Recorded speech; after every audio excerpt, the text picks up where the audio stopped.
So excited for this conversation you cannot even understand. I'm excited because this is a concept that I have been preaching to my friends and anyone who's within earshot of me for like the last 5, 6, 7 years of my life.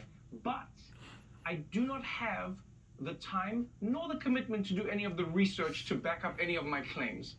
And my claims are simple. Number one, I believe that racism costs everyone, especially white people, a lot of money, and it costs all of society money. And I've always said to people that racism is one of the craziest concepts to me because it causes the people who oftentimes harbor the belief to hurt themselves. So, I welcome you to the show because you've done the work behind this. You've actually done the data science behind it, and you've written a book entitled The Sum of Us. Tell me a little bit about what the book is about and why that title is so important.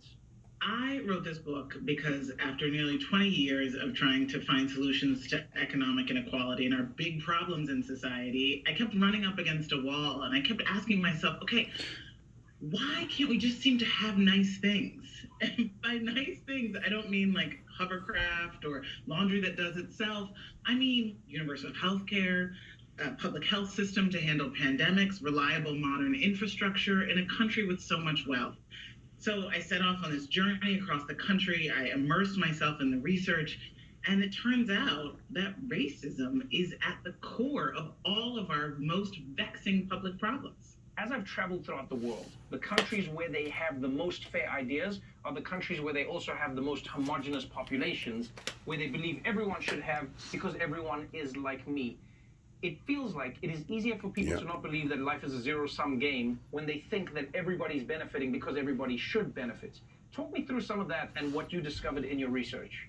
That's exactly right. The book is called The Sum of Us because at its core, when we say racism, it's the worldview that our society is a zero-sum game, that progress for people of color has to come at the expense of white people. A dollar in our pocket has to mean a dollar less in theirs.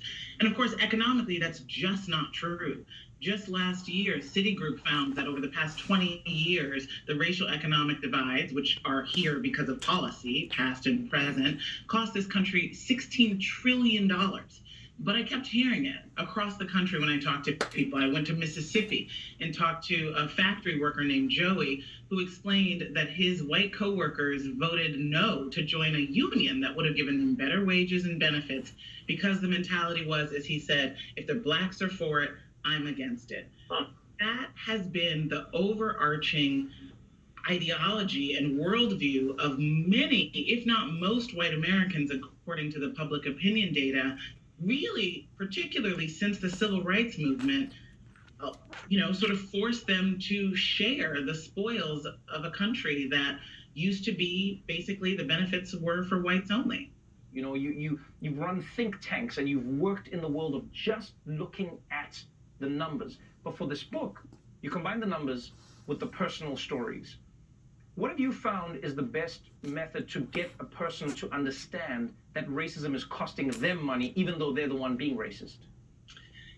It calls to mind a visit I had with a woman named Bridget. This is a white woman who spent her whole life working in fast food. She lives in Kansas City, and she totally had bought the us versus them, zero-sum, anti-immigrant, people in the inner city story. And because of that, I think in many ways, she actually didn't believe that she herself, minimum wage worker, was ever going to be worth more than $7.25 an hour. But she was approached by workers who were organizing with the Fight for $15 an hour, and she went to the first organizing meeting. She saw a Latina woman stand up and describe her life, her bad plumbing in her apartment, having 3 kids and feeling trapped. And she said, I saw myself in her. And Bridget came to realize that it wasn't a zero-sum game. As she says, black, white, or brown, it's not us versus them. For me to come up, you've got to come up too. She said, as long as we're divided, we're conquered. And that movement, the cross-racial Fight for 15, has been unlocking what I began to call these solidarity dividends, these gains we can achieve, but only when we link arms together across race, higher wages, cleaner air, better funded schools for everyone. In America, one of the things that intrigued me the most, because it was similar to South Africa, was the story of the public swimming pools. I even have stand-up bits about this where I would say, You know, racism is such a powerful drug that it would make white people drain swimming pools. The thing that they loved more than anything, they decimated them. You've used this as the central, you know, like the through line to the book and the telling of the story. Why are public pools the perfect example of how racism hurts the people who are oftentimes the most racist? I went to Montgomery, Alabama, where there's this park in the middle of the town called Oak Park. And it used to have one of the nearly 2,000 grand resort style public swimming pools that were built in the 20s, 30s, and 40s at a time when it was just one little symbol of a big government commitment to everyone having a high quality of life. This was when the sort of American dream really took root. The swimming pool was public, it was funded with tax dollars, and yet it was segregated. During the civil rights movement, Black families said, hey, what about us? And instead of integrating it, the town of Montgomery closed the swimming pool, drained the public pool, backed a truck full of dirt, filled it in, actually closed the entire Parks and Recreation department. Trevor, they even sold off the animals in the zoo. And they kept it closed for a decade, the entire 1960s.